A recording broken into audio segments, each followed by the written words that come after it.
മലയോര കുടിയേറ്റ മേഖലയിലൂടെ ബസ് സർവീസ് ആരംഭിക്കുന്നതിനായി മണത്തണ മുതൽ അമ്പായത്തോട് വരെയുള്ള 20 കിലോമീറ്റർ നീളത്തിൽ ആയിരങ്ങൾ അണിനിരന്ന് ഒരൊറ്റ ദിവസത്തെ ശ്രമദാനത്തിലൂടെ ഗതാഗതയോഗ്യമായ റോഡ് നിർമ്മിച്ചതിന്റെ ഐതിഹാസികമായൊരു ചരിത്രം ഈ കുടിയേറ്റ ഭൂമിക്കുണ്ട്. ഒരുപക്ഷെ കേരള ചരിത്രത്തിൽ തന്നെ മുൻമാതൃകയില്ലാത്ത ഒരു സാഹസിക യജ്ഞമായിരിക്കണം ഈ റോഡ് നിർമ്മാണം. കണ്ണൂർ ജില്ലയിലെ ഇന്നത്തെ കേളകം, കൊട്ടിയൂർ, കണിച്ചാർ പഞ്ചായത്തുകൾ ഉൾക്കൊള്ളുന്ന അക്കാലത്തെ കാപ്പാട് പഞ്ചായത്തിന്റെ പ്രസിഡന്റായിരുന്ന ശ്രീ ജോർജ് കുട്ടി മുക്കാടന്റെ നേതൃത്വത്തിൽ 1968 നടന്ന ഐതിഹാസികമായ ആ ശ്രമദാന ചരിത്ര സ്മരണകൾ അദ്ദേഹം തന്നെ നമുക്കായി പങ്കുവയ്ക്കുന്നു. പേരാവൂർ വരെ ബസ് സർവീസ് ഉള്ളൂ. അവിടെ നിന്ന് ഇങ്ങോട്ട് നടന്നു വരണം. നടന്നു വരുന്നതിന് സാറേ ഇവിടെ ഈ ഊടുവഴിയാണ്. ഊടുവഴി എന്ന് പറഞ്ഞാൽ ഇവിടെ ഈ റോഡിനുള്ള ഏക ഉപയോഗം ഇവിടുത്തെ മരക്കച്ചവടക്കാർ, വിരിക്കൂറുകാർ, മരക്കച്ചവടക്കാർ വന്നിട്ട് ഇവിടുന്ന് ഈ ചത്ത മരം പെർമിറ്റ് വാങ്ങിച്ച് കൊണ്ടുപോകാന്നൊരു പണിയുണ്ട്. ചത്ത മരം മീൻസ് ഉണങ്ങി വീണ് കിടക്കുന്ന മരം കൊണ്ടുപോകാന്നൊരു പ്രക്രിയ ഉണ്ടായിരുന്നു. അതായിരുന്നു അവരുടെ ഒരു കച്ചവടക്കാരുടെ. അത് മഴ പിടിക്കുമ്പോൾ ഇവർ വന്ന് എല്ലാത്തിനും കൊല്ലും. അങ്ങനെ മുടിച്ചിടും. വേലാവുമ്പോഴത്തേക്ക് ഇതിനെ കൊണ്ടുപോകണം. മഴയത്ത് തന്നെ കൊണ്ടുപോകും. ഈ വെയിറ്റ് കുറഞ്ഞ മരങ്ങളെല്ലാം ഈ മുള കൂട്ടി കെട്ടിയിട്ട് ഇതിൻ്റെ വെയിറ്റ് ബാലൻസ് ചെയ്തിട്ട് പുഴയെക്കൊണ്ട് വിടും. എന്നിട്ട് ആൾക്കാരിങ്ങനെ ഇതിങ്ങനെ ഈ പ്രോസസ് ഇടയ്ക്ക് വന്നിട്ട് ഇങ്ങനെ തങ്ങിയിരിക്കുന്നതിനെല്ലാം കുത്തി ഇളക്കി വളവട്ടം എത്തിക്കും. അത് അങ്ങനെ ലൈറ്റ് ഗുഡ്സ് എല്ലാം അങ്ങനെ കൊണ്ടുപോകും. ഘനം കൂടിയ ഈ ടീ, ആഞ്ചിലി അങ്ങനത്തെ വലിയ ഇതുണ്ടല്ലോ, ആ സാധനമെല്ലാം ഇതെടുക്കുന്നത് ഇവിടെ കിടക്കും. ആ മരം കൊണ്ടുകൊണ്ട് ആവശ്യവർക്കുണ്ട്. അതിന് തിലാപ്പത്ത് പറഞ്ഞപ്പോൾ ഇവിടെ മഴയില്ലെന്നാണ് പഴയ കാലത്തിൽ വെപ്പ്. ചെറിയ മഴ പെയ്യുമായിരിക്കും. തിലാപ്പത്താകുമ്പോൾ ഇവർ കൃത്യമായിട്ട് ഈ ലോറി പോകാനുള്ള വീൽ ബേസ് അതിൻ്റെ അപ്പുറം രണ്ട് അങ്ങനെ അത് ഇവർ തട്ടി നിർത്തിയിട്ട് ഇവരുടെ വണ്ടി ഈ കൊട്ടൂരിലേക്ക്, ഈ ഫോറസ്റ്റിലേക്ക്. അങ്ങനെയാണ് ഇവിടുത്തെ ആ കാലം നടന്നിരിക്കുന്നത്. അത് വരെ ഇവിടെ നടക്കാനും പിടിക്കാനില്ല. നമ്മൾ പോകുന്ന ഈ വഴി, ചെറിയ വഴി, ചിലടത്ത് 6 അടി കാണും, ചിലടത്ത് 8 അടി കാണും. അങ്ങനെ പല വിധത്തിലൊക്കെ നടന്നു പോകുന്നല്ലോ. അതിനാര് കണക്ക് സർവേ ഒന്നും ഇല്ലാത്ത കാര്യമില്ല. സർവേ കൊണ്ടാകുന്ന പറ്റല്ലേ. അവിടെ വന്നു കഴിയുമ്പോഴത്തേക്ക് ഈ വഴി ഇങ്ങനെ വരുന്നതിനകത്ത് അന്ന് ഹെവി റെയിനൊക്കെ ഉണ്ടെന്ന് നമ്മൾ നാടാറ് മാസം എന്ന് പറഞ്ഞാൽ മഴ തുടങ്ങിയ മഴ തന്നെയാണ്. ഈ വഴിയിടയ്ക്കിൽ നിന്ന് വെള്ളം ഇങ്ങനെ മേലോട്ട് നാച്ചുറൽ സ്പ്രിങ് മീൻസ് ഉറവ ഇങ്ങനെ നമ്മളിങ്ങനെ മുഴച്ച് തള്ളുന്നത് കാണും. നമ്മൾ പമ്പ് ചെയ്യുമ്പോൾ ട്യൂബിനകത്ത് വന്നിട്ട് ഇങ്ങനെ കയറി ഇങ്ങനെ പൊങ്ങി കൊടുക്കും. നമ്മളറിയില്ല. നമ്മൾ ഇവിടുന്ന് പഴയ കാലത്ത് ചെരുപ്പിട്ടുകൊണ്ട് പോയാൽ 2 ചെരുപ്പിട്ടുകൊണ്ട് പോയാൽ ഒരിക്കലും ആ ചെരുപ്പിട്ട് മടങ്ങി വരാൻ സാധിക്കില്ല എന്നാണ് വെപ്പ്. അതെങ്ങനെ പറയുന്നത്, നിങ്ങളിപ്പോൾ നടക്കുന്ന വഴി ഒരു കാലം ഇതിനകത്ത് സ്പ്രിങ്ങിനകത്ത് വീണാൽ അത് എവിടം വരെ താഴുന്നുണ്ടെന്ന് നമുക്ക് പറയാൻ പറ്റില്ല. അപ്പോൾ എന്ത് പറ്റും, ഇത് കൈയിട്ടാത്ത പോലെ ഊരിയിരിക്കും.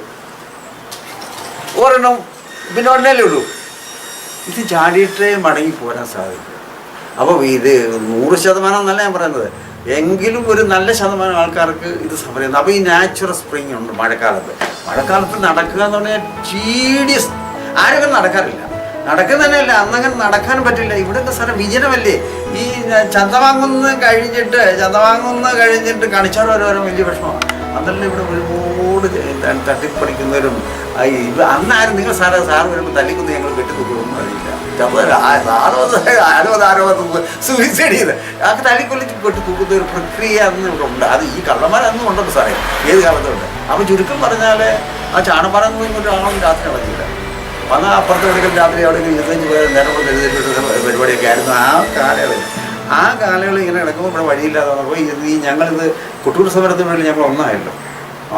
അതിൻ്റെ പേരില്ല. അതിൻ്റെ അപ്പോൾ അന്നിരുന്ന ഇവിടുത്തെ അച്ഛന്മാരും ഞങ്ങളുടെ അവിടെ അയൽവാസി പഞ്ചായത്ത് പ്രസിഡന്റ് അപ്പോൾ ഞങ്ങൾ കൂടെ വെറുതെ ആലോചിച്ചപ്പോൾ പറഞ്ഞ് ഈ മുമ്പ് റോഡ് വെട്ടിക്കളയാം.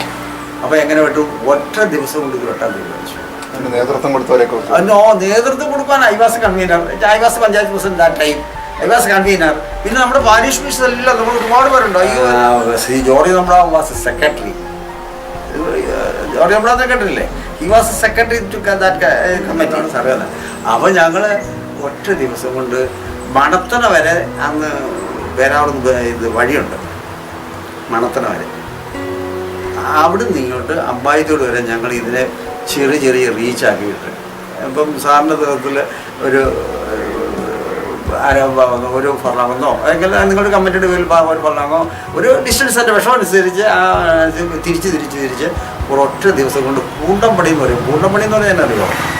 കൂണ്ടംപടി എന്ന് പറഞ്ഞാൽ അന്ന് ഇത് നമ്മൾ കോമണായിട്ട് ചെയ്യുന്നതായത് പോത്തിനെയൊക്കെ കൊന്ന് കപ്പയൊക്കെ വേവിച്ച് ഇത് തിന്ന് സമയം നോക്കില്ല.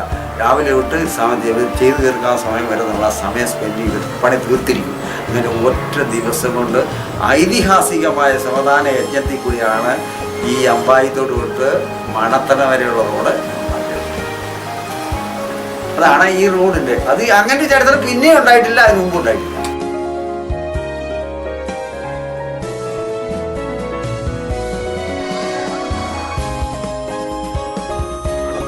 പേരാവൂർ മണത്തണ മുതൽ ഒറ്റ ദിവസം പണി കൊണ്ടാണ് അമ്പലത്തോട് വരെ പണി ഒരു ദിവസം എല്ലാ ജനങ്ങളെയും സഹകരിപ്പിച്ച്. മണത്തണ മുതൽ ഓരോ ഗ്രൂപ്പായിട്ട് ഓരോ സ്ഥലത്ത് ഒറ്റ ദിവസത്തെ പണിയാണ്.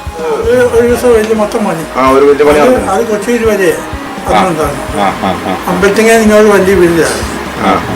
നിങ്ങൾക്ക് ആളും വരെ മതിയും ഇവിടം വരെ ഒറ്റ ശ്രമദാനം നടത്തിയിട്ട് അന്ന് വൈകുന്നേരം ബസ് ഇവിടം വരെ കൊണ്ടുവന്നിട്ടാ വിട്ടത്. അത് ഏതാണ്?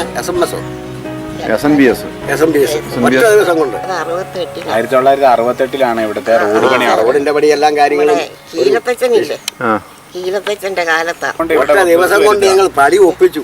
കാരണം എന്തെങ്കിലും ഇല്ലെങ്കിൽ എന്നെ കാരണം അറിയോ? അപ്പൊ നിങ്ങളുടെ വാറൊക്കെ വന്ന് അവിടെ വെക്കും. നീണ്ടു നോക്കി വന്നപ്പോൾ അവിടെ വെക്കാൻ നോക്കി, കണ്ടപ്പുറത്ത് വന്നപ്പോൾ അവിടെ വെക്കാൻ നോക്കി. പറ്റുകയെന്ന് പറഞ്ഞു അടിച്ച് ഞങ്ങൾ ഇവിടം വരെ കൊണ്ടു.